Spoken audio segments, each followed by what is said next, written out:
Hello and welcome to my channel.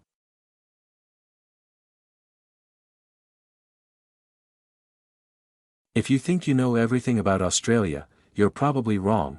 People have gotten used to the fact that this place has become home to the most terrifying creatures, ones that can crawl into your shoe or greet you sweetly by hanging from your porch. In some cases, beware, they might just eat your dog, but these are only the officially recognized species, frightening mainly because of their appearance or sizes beyond human perception.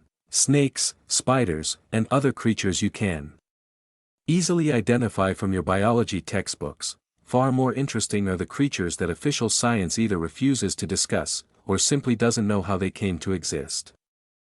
Dig a little deeper, and you'll find an internet theory claiming that Australia is a fictional continent created to hide the real truth about the lands and creatures that dwell there, a fabrication, part of which is inhabited, while another part is blocked off by Australia's famous fences. Yes, since the 19th century, Australia has been divided by famous fences stretching across the continent from one end to the other.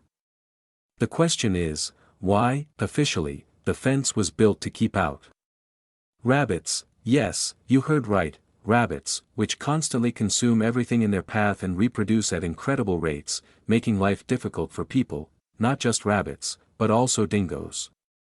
Which somehow also became a problem for the Australians. The problem was solved by putting up a thin, transparent fence, not massive at all, as one author on Reddit wrote, "We are humans and can't just exterminate all the rabbits, even though we have cattle and pork farms all over the world." Yet, somehow, eliminating rabbits was off limits, so they just built a fence covering a huge part of the continent. Strange, right? Even stranger is the fact that, if they really wanted to, rabbits would have burrowed under or around the fence long ago, unless the fence goes 3 meters underground.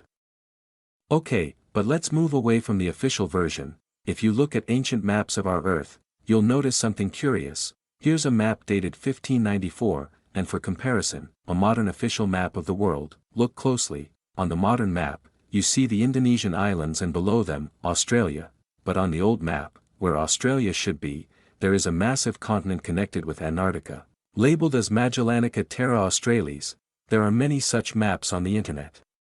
Interestingly, South America also connects to this landmass. However, the most fascinating part of these maps is the depictions of strange creatures inhabiting Terra Australis. Let's have a closer look. Wild boars, something resembling kangaroos, a spotted leopard, a rhinoceros, familiar animals. But then, what's this? A unicorn, and next to it, a winged lion, or what seems to be a griffin, a one-humped camel, and other strange beasts. The unicorn and the winged lion are the most intriguing.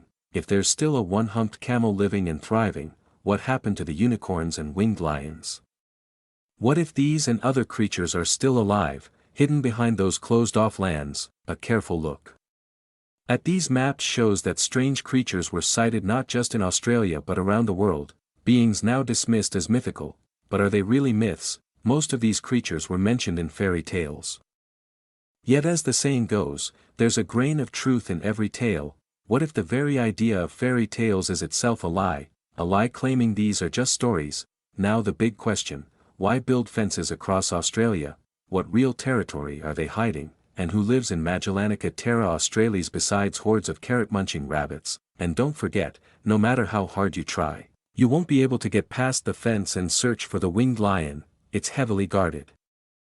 The explanation that the fence was set up to save the rabbit sounds illogical, especially considering humans have wiped out countless species, including largely themselves. Perhaps unicorns, winged lions, and other marvelous creatures were also wiped out, leaving behind only illustrations and sweet fairy tales. If we delve into ancient lore, we find even more fantastic beings. For instance, there's the mysterious Burungjor, in Arnhem Land, a remote desert in northern Australia sparsely populated by humans but rich in diverse wildlife. Locals tell tales of Burungjor, a giant lizard that feeds on kangaroos. According to Aboriginal witnesses, Burungjor walks on 2 legs and can grow up to 26 feet long. Some say it has feathers, others claim it snorts, spits, and roars. Besides kangaroos, it apparently has a taste for beef. The last reported sighting was in 1985 when it allegedly terrified a traveling family. Although no photographs exist, Burungor was identified as resembling a Tyrannosaurus rex, with footprints large enough to cast plaster molds.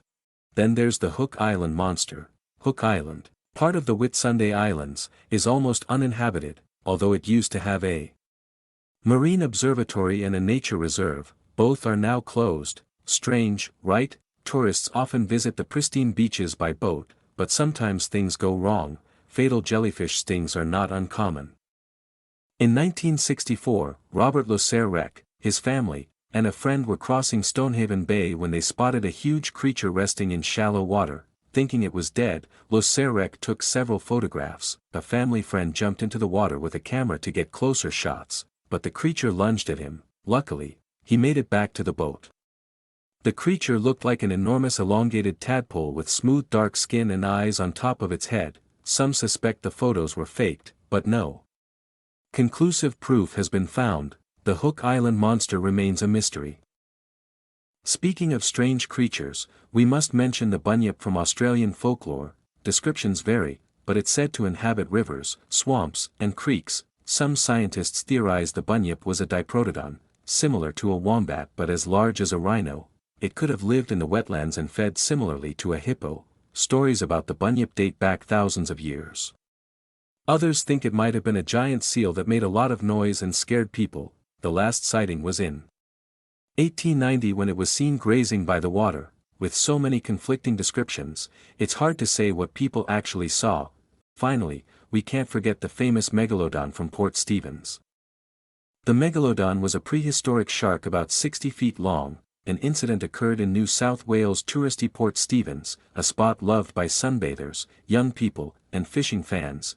In 1918, fishermen reported a shark of almost unbelievable size attacking their vessel and eating all the fish caught in their nets. Witnesses described the shark as whitish and said the water boiled around it as it swam. That's Australia for you. What do you think about all this? Let me know in the comments. If you enjoyed the video, please like and subscribe to the channel. Thanks for watching.